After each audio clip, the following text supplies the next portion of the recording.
और महालक्ष्मी सेल्स आपके लिए तैयार है लेटेस्ट कंज्यूमर अप्लायंसेस के साथ। Branded air conditioners, best brands, best offers के साथ आपके लिए अवेलेबल है महालक्ष्मी सेल्स में। एयर कूलर्स जो आपके पूरे घर में ठंडी हवा से आपके दिन को और खुशनुमा बनाए। Single door refrigerator, double door refrigerators, inverter battery, deep freezers, visi cooler, LED televisions, semi and fully automatic washing machines, water purifier, RO plus UV, आटा चक्की, water dispensers, water coolers, mini refrigerators, सभी appliances best brands के best offers के साथ आपके लिए available है Mahalakshmi sales में। डोंबिवली पूर्वेतील पॅनल क्रमांक 29 मधील उमेदवारीवरून महायुतीत मोठा राजकीय भूकंप झालाय।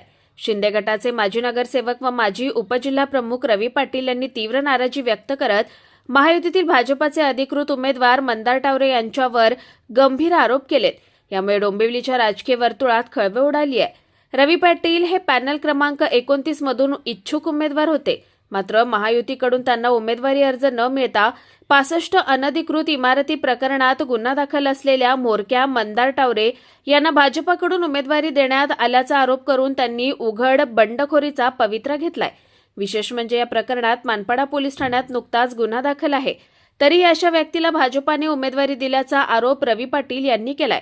याच पार्श्वभूमीवर डोंबिवलीतील आयरे गावात कार्यकर्ता मेळावा घेत रवी पाटील यांनी आपण पॅनल क्रमांक 29 मधून स्वतःचं स्वतंत्र पॅनल तयार करून 4 अपक्ष उमेदवार उभे करणार असून स्वतःही अपक्ष म्हणून निवडणूक लढवणार असल्याची स्पष्ट भूमिका जाहीर केली आहे। अनेक वर्ष महायुतीसाठी प्रामाणिकपणे काम केलं, मात्र आता अशा लोकांना उमेदवारी दिली जात असल्यानं अपक्ष लढण्याशिवाय पर्याय नाही, अशी भावना त्यांनी व्यक्त केली आहे। या संपूर्ण प्रकरणाची माहिती आपण खासदार श्रीकांत शिंदे तसेच उपमुख्यमंत्री एकनाथ शिंदे यांना भेटून दिल्याचंही त्यांनी सांगितलंय। या गावाने मला प्रश्न काय केले म्हणजे तुम्हाला काय सांगू म्हणजे मला एवढा प्रेम दिला गावाने आमचं कारण गावगी मंदीचा वाढ आहे।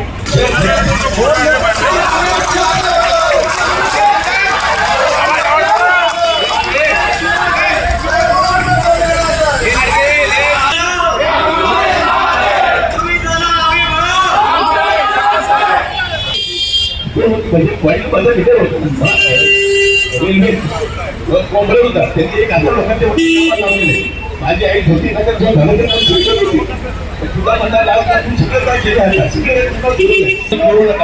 कोरोना काळामध्ये आम्हालाही परिवार होता। आम्ही दोघे गावांनी काही परवा केली नाही, काही जीवाची परवा केली, आमचाही परिवार होता। 8 महिने ती खिचडी चालू होती आयरी गावात, 750 8 महिने खिचडी गावावर चालू होती। आम्ही दुसरी गोष्ट आमच्या भावाचं हॉटेल नीती पडायचे हॉटेल 750 लोकांना रोज जेवण तिथे पास देत होता, तर काही लोकांना जेवण आवडत नव्हता।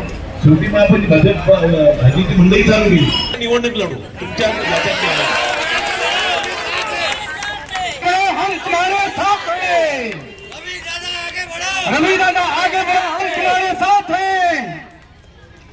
दरम्यान महायुतीतील पॅनल क्रमांक 29 मधील ही बंडखोरी महायुतीसाठी किती महागात पडणार आहे याकडे आता सर्वांचंच लक्ष लागलंय।